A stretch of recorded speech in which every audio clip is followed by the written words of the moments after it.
Hi everyone, today we're going to be talking about a different concept in neural networks, and that is cost and gradient descent. So just to recap in our last video about neural networks, so a neural network basically, you can throw some inputs in and then feed it through the neural network, and then you'll get a certain output. And you'll get the output that you want to a certain degree of accuracy after you train this neural network for a little bit. And when training this neural network, you're going to be primarily using something called feed forwarding. So in feed forwarding, what you want to do is you want to take these weights and biases associated with this neural network, and that the weights are associated with the connectors here, and the biases are associated with the output neurons. So you're going to take the weights, the biases, and the input activations that you feed into the neural network. And what you're going to want to do is you're going to want to perform some matrix multiplication as depicted here. And as a result of doing this, you're going to get what's called a weighted sum value, which we indicate with z. And the rule for that is shown right here. It's just the weighted sum for the weight, it's just the weight times the activations plus the biases. And then, as a result of that, what we can do is we can use these weighted sums to figure out the activation values for either of these neurons. And that's just throwing this sigmoid function that's just throwing the weighted sums into this sigmoid function right here. And the sigmoid function is given by this equation right here, which is just the basis logistic function. So it gives you values between 0 and 1, which is what we want for a neural network of this type.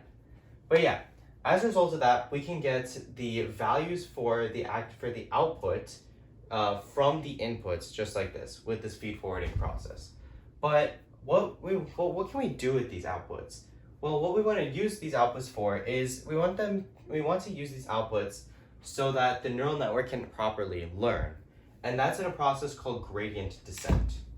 So let's say that you throw in the neural network, you throw some inputs into this neural network for the first time.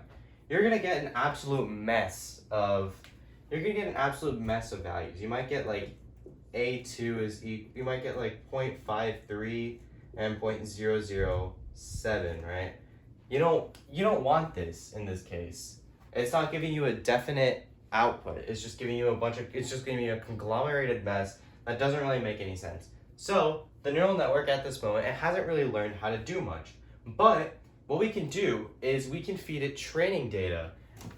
And this training data basically says that you throw in an input and it gives the neural network the output.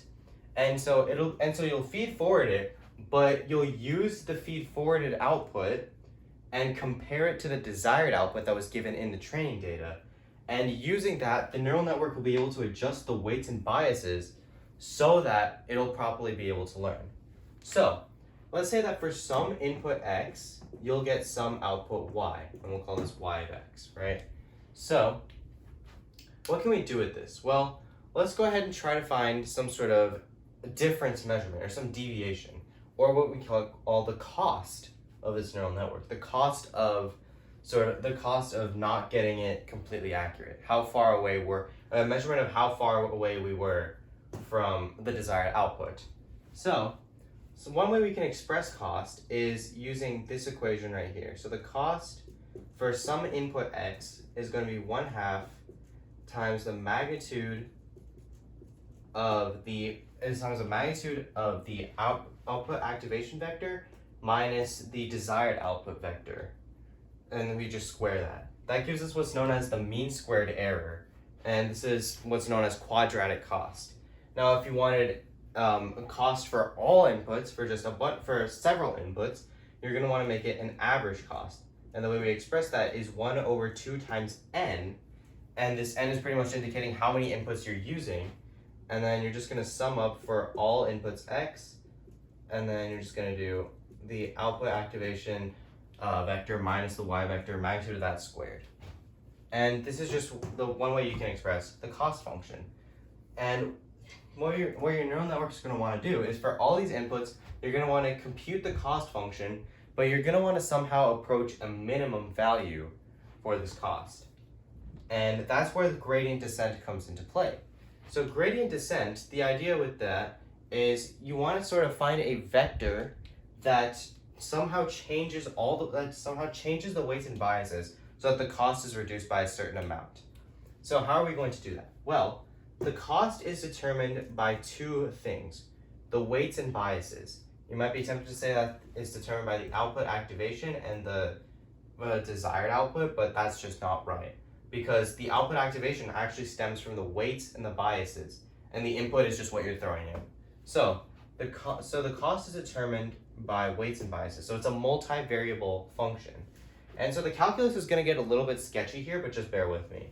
So this is just going to be, again, 1 is just going to be 1 over 2n, sum for all values of x, output activation, vector minus y vector magnitude squared, all that good stuff.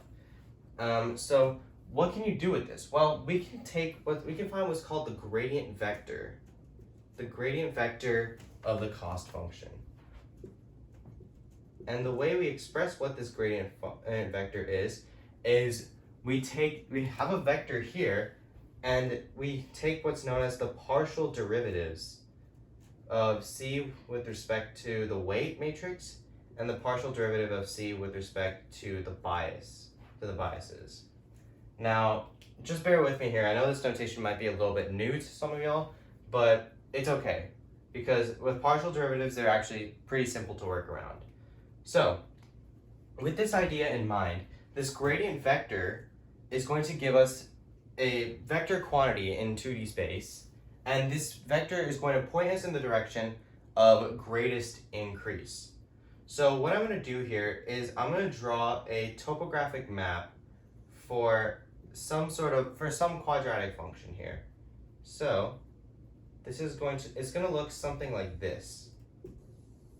As you can see, the sort of topographic rings are getting closer and closer as you're getting farther and farther, indicating that the function is getting steeper. So your gradient vector, if you're somewhere right here, might look something like this, indicating that it's pointing you in the direction of steepest increase. However, we don't want this. We want the gradient vector to point in the direction of steepest decrease.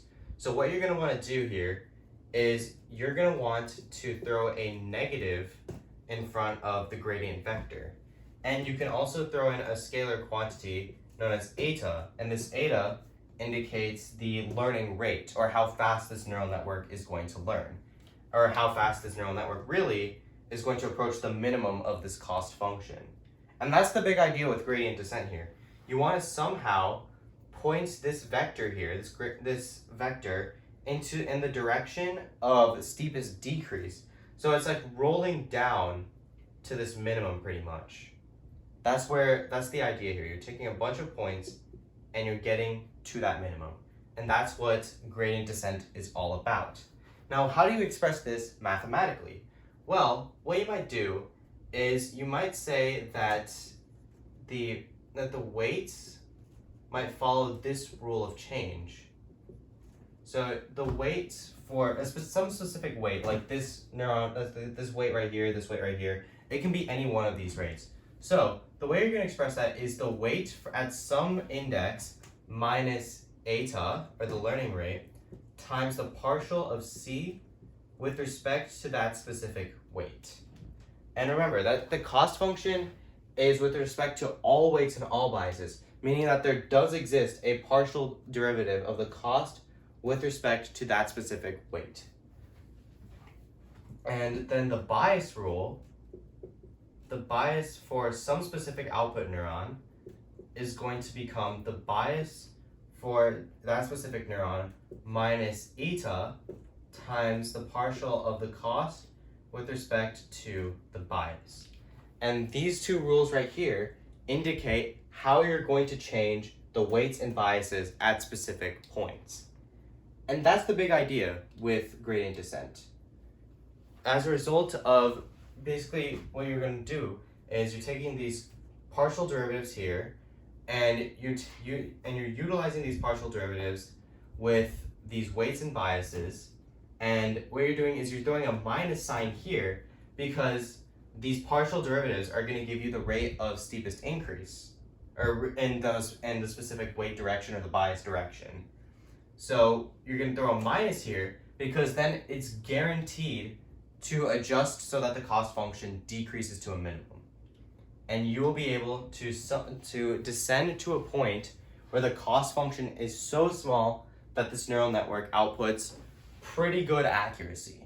Now, of course, you might not want 100% accuracy for issues that are later discussed, but you'll want minimum cost in this neural network so that it'll point in, so that you'll be able to use this neural network as accurately as you can and as optimally as possible.